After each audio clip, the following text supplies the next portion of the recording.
जय शिवराय मित्रांनो income tax return तुम्ही file केलेला आहे, त्यामध्ये तुमचा टीडीएस रिफंड आहे, पण तो रिफंड अजून तुम्हाला भेटलेला नाही। तो का भेटलेला नाही याचे काही कारणे असू शकतात, काही कारणे आणि त्यावरील उपाय या व्हिडिओ मध्ये आपण पाहण्याचा प्रयत्न करूया। व्हिडिओ शेवटपर्यंत पहा। चॅनल वरती नवीन आला असाल तर चॅनलला सबस्क्राइब करून ठेवा। तर चला व्हिडिओ सुरू करूया। मित्रांनो, तुमचा टीडीएस रिफंड न येण्याची काही प्रामुख्याने 5 कारण असू शकतात। ती 5 कारण कोणती आहेत? तर नंबर 1, तुमचा टॅन नंबर किंवा टीडीएस अमाउंट मिसमॅच असू शकते। टॅन नंबर म्हणजे एम्प्लॉयरचा जो टॅन नंबर असतो तो टॅन नंबर। सविस्तर माहिती आपण पुढे पाहूया। नंबर 2, आधार आणि पॅन हे लिंक नसेल। त्यानंतर bank details not validated. Number 4, ITR not verify. Number 5, ITR wrongly file, म्हणजे इन्कम टॅक्स रिटर्न चुकीच्या पद्धतीने तुम्ही फाईल केलेला असेल। तर हे प्रामुख्याने 5 कारण आहेत। तर या 5 कारणाची आपण डिटेल्स मध्ये माहिती घेण्याचा प्रयत्न करू। तर नंबर 1, टॅन नंबर किंवा टीडीएस अमाउंट मिसमॅच, म्हणजेच तुम्हाला जो फॉर्म नंबर 16 भेटलेला आहे त्यामध्ये जो एम्प्लॉयरचा टॅन नंबर दिलेला आहे तो टॅन नंबर व्यवस्थित तुम्हाला आयटीआर फॉर्म मध्ये टाकायचा आहे। जर तो टाकण्यामध्ये काही जर तुम्ही चूक केली तर यामध्ये तुमचा टीडीएस हा मिसमॅच त्या ठिकाणी दिसू शकतो।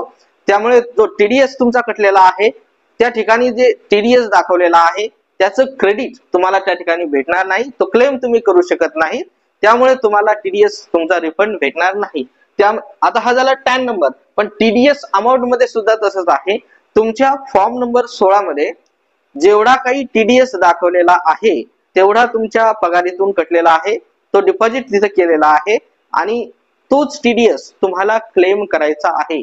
जो ऑनलाइन फॉर्म नंबर 26 एएस मध्ये दिसत असेल तो टीडीएस तुम्ही बरोबर त्या ठिकाणी क्लेम करायचा आहे।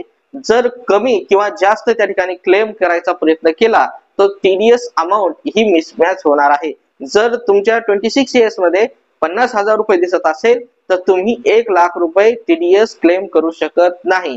50,000च्या वरती 1 रुपयाही त्या ठिकाणी क्लेम करू शकणार नाही। त्यामुळे तुमचा टीडीएस अमाउंट त्या ठिकाणी मिसमॅच होऊ शकते।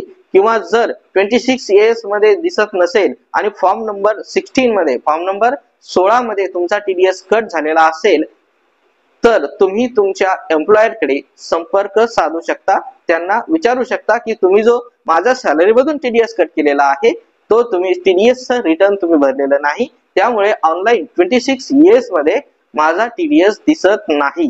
तर जोपर्यंत 26 एएस मध्ये तुमचा टीडीएस दिसत नाही तोपर्यंत तुम्हाला इन्कम टॅक्स रिटर्न भरायचं नाही किंवा इन्कम टॅक्स रिटर्न जो टीडीएस कटलेला आहे तो तुम्ही क्लेम करू शकत नाही। किंवा आणि त्यानंतर अतिशय महत्त्वाचं की 26 एएस मध्ये जेवढा काही टीडीएस तुम्हाला दिसत असेल तेवढाच टीडीएस तुम्हाला क्लेम करायचा आहे। जर तुम्ही वेगळा क्लेम करायचा प्रयत्न केला जास्त किंवा कमी तर तुमचा टीडीएस अमाउंट मिसमॅच मध्ये तुमचं येणार आहे। त्यामुळे तुमचा रिफंड कमी येऊ शकतो किंवा येऊ शकणार नाही। तर हे झालं अतिशय महत्त्वाचं कारण। त्यानंतर नंबर 2, तुमचं आधार आणि पॅन हे एकमेकाला लिंक आहे का नाही हे तुम्हाला आधी चेक करायचं। जर तुमचं आधार आणि पॅन लिंक नसेल तर तुमचं पॅन कार्ड हे इनऑपरेटिव्ह होणार आहे। त्यामुळे तुमचं आयटीआर म्हणजेच इन्कम टॅक्स रिटर्न हे प्रोसेसच होणार नाही। आणि जर प्रोसेस नाही झालं तर तुम्हाला टीडीएस चा रिफंड येणार नाही। हे सरळ आहे। त्यामुळे आणि ते लिंक करून घ्यायचं आहे। लिंक करण्यासाठी तुम्हाला 1,000 रुपयाचा दंड म्हणजे लेट फीस त्या ठिकाणी भरावा लागणार आहे आणि ती भरून तुम्हाला लिंक करायचं आहे। किंवा आधार आणि पॅन कार्ड वरची काही डिटेल्स तुमची मिसमॅच असेल म्हणजे तुमचं नाव, जनरल आणि डेट ऑफ बर्थ जर मिसमॅच असेल तर ती तुम्हाला बरोबर करून घ्यायची आहे। बरोबर करून 1,000 रुपये त्या ठिकाणी लेट फीस भरून तुम्हाला आधार आणि पॅन लिंक करून घ्यायचं आहे।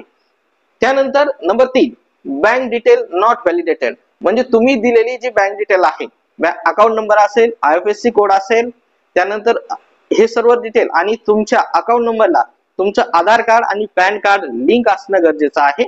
ते लिंक असल्याच्या नंतर तुमची बँक डिटेल व्हॅलिडेट होणार आहे। बऱ्याच वेळेला तुम्ही काय करता, IFSC कोड चुकीचा टाकून देता, त्यावेळेस चुकीचा टाकल्यामुळे तुमची बँक डिटेल ती व्हॅलिडेट होत नाही. तर त्यामुळे तुमचा योग्य IFSC कोड त्या ठिकाणी टाका, अकाउंट नंबर व्यवस्थित टाका. हे सर्व व्यवस्थित टाकल्याच्या नंतर तुमची बँक डिटेल्स ती व्हॅलिडेट होणार आहे आणि ती बँक डिटेल व्हॅलिडेट झाल्याच्या नंतरच तुम्हाला ITR भरण्यासाठी सुरुवात करायची आहे.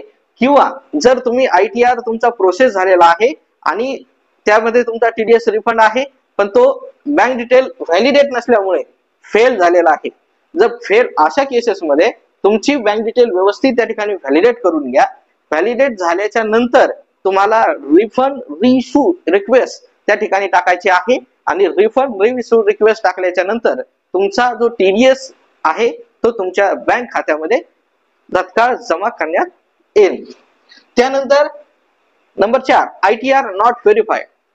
मित्रांनो, तुम्ही बऱ्याच वेळेला ITR फाईल करता, सबमिट केल्याच्या नंतर व्हेरीफाय मात्र बरेच जण करत नाही. ITR व्हेरीफाय करणं हे कंपल्सरी आहे. जर तुम्ही ITR व्हेरीफाय नाही केला तर तुमचा ITR प्रोसेस होणार नाही. त्यामुळे ITR ई व्हेरीफाय करू शकता किंवा ऑफलाईन सुद्धा व्हेरीफाय करू शकता. ऑफलाईन म्हणजे तुम्ही जे ITR फाईल केलेला आहे, सबमिट केलेला आहे, त्याची अॅक्नॉलेजमेंट तुम्हाला काढायची आहे, प्रिंट काढायची आहे, त्यावरती साइन करून CPC बँगलोरला ती पाठवायची आहे. ती पाठवल्यानंतर ITR ऑफलाईन व्हेरीफाय होईल. पण मी तुम्हाला सांगेल की रिकमेंडेड करतो की ITR ई व्हेरीफाय करा. यामध्ये काय होईल, तुमचा तत्काळ ITR व्हेरीफाय होणार आहे. तर त्यामुळे ई व्हेरीफाय कसा करायचा आहे याविषयीचा सविस्तर व्हिडिओ सुद्धा मी बनवलेला आहे. त्याची लिंक मी तुम्हाला डिस्क्रिप्शन बॉक्स मध्ये दिलेली आहे आणि माझ्या चॅनल्स वरती सुद्धा तो अवेलेबल आहे. तुम्ही व्यवस्थित तो पाहून घ्या आणि ITR तुमचा ई व्हेरीफाय करा. ई व्हेरीफाय केल्याच्या नंतर तुमचा ITR त्या ठिकाणी प्रोसेस होणार आहे. प्रोसेस झाल्याच्या नंतर तुमचा TDS तुम्हाला रिफंड भेटणार आहे. त्यानंतर 5वं जे कारण आहे ITR रॉंगली फाईल्ड. आता बऱ्याच वेळेस काय होतं, तुम्ही शेअर मार्केट मध्ये काही खरेदी विक्री करत आहात, सेल परचेस शेअर्स करत असाल तर त्यावेळेस तुम्हाला काही कॅपिटल गेन होतो आणि त्यानंतर ऑनलाईन गेम बरेचसे काय करतात, ऑनलाईन गेम खेळत असतात. ऑनलाईन गेम खेळताना तुम्हाला काही पैसे त्या ठिकाणी भेटतात, त्यावेळेस तुमचा TDS कटतो. अशा केसेस मध्ये तुम्हाला ITR 1 नाही तर ITR 2 फाईल करावा लागतो. आता सॅलरी जर रिटर्न असेल तर तुम्ही ITR 1 फाईल करू शकता, पण सॅलरी सोबत जर तुम्ही ऑनलाईन गेमिंग करत असाल आणि त्यासोबत त्याचा जर पैसा तुम्हाला भेटलेला असेल तर त्यावर 30% तुमचा TDS कटलेला असेल. काहीचा 20% असतो, काही 30% असतो. जे असेल ते तुमचा जो TDS कटलेला आहे त्यावेळेस अशा केसेस मध्ये तुम्हाला ITR 2 फाईल करायचा आहे. म्हणजे चुकून जर तुम्ही ITR 1 फाईल केला तर तुमचा त्या ठिकाणी रिफंड तुम्हाला भेटणार नाही. तर त्यावेळेस हा ITR बरोबर आहे का, सिलेक्शन ITR सिलेक्ट कसा करायचा याविषयीचा व्हिडिओ मी बनवलेला आहे. त्याची लिंक मी डिस्क्रिप्शन बॉक्स मध्ये देतो, तुम्हाला ते व्यवस्थित पाहून घ्या. पण ITR त्यानंतर ITR 1 तुम्ही सिलेक्ट केला, ITR 1 जर जो ऍप्लिकेबल असेल तुम्हाला, ITR 1 असो, 2 असो, 4 असो, जो ऍप्लिकेबल आहे तो ITR त्यामध्ये तुम्हाला व्यवस्थित भरायचा आहे. म्हणजे तुमची सॅलरी असेल तर सॅलरी, ग्रॉस सॅलरी व्यवस्थित टाका, एक्झम्पशन, डिडक्शन सर्व काही व्यवस्थित भरायचे आहेत. जे तुमच्या फॉर्म नंबर 16 वरती असेल ते व्यवस्थित भरायचे आहेत. भरल्याच्या नंतर तुमचा TDS वगैरे जे असेल तो क्लेम करण्यासाठी सर्व माहिती व्यवस्थित भरा. सगळ्या गोष्टी व्यवस्थित केल्याच्या नंतर तुम्हाला ITR व्हेरीफाय करायचा आहे. व्हेरीफाय करून तो फाईल करायचा आहे. हे सर्व व्यवस्थित फाईल केल्याच्या नंतर तुमचा TDS तुम्हाला त्या ठिकाणी रिफंड भेटणार आहे. तर मित्रांनो, ही काही प्रमुख कारणं होती जी तुम्हाला TDS तुमचा भेटत नाहीये किंवा उशिरा भेटत आहे याची ही जी कारणे होती आणि त्यावरचे काही उपाय होते. याच्या व्यतिरिक्त तुम्हाला तुमचं काही कारण असेल जे तुम्हाला TDS तुमचा भेटत नसेल तर ते कारण मला नक्कीच कमेंट बॉक्स मध्ये कळवायला विसरू नका. त्याला सुद्धा मी लवकरच तुमचे उत्तर देणार आहे. त्यानंतर जर तुम्हाला हा व्हिडिओ आवडला असेल तर या व्हिडिओला लाईक आणि शेअर करायला मात्र विसरू नका. चॅनलवरती नवीन आला असाल तर चॅनलला नक्की सबस्क्राईब करून ठेवा. व्हिडिओ पाहिल्याबद्दल खूप खूप धन्यवाद. जय हिंद, जय महाराष्ट्र.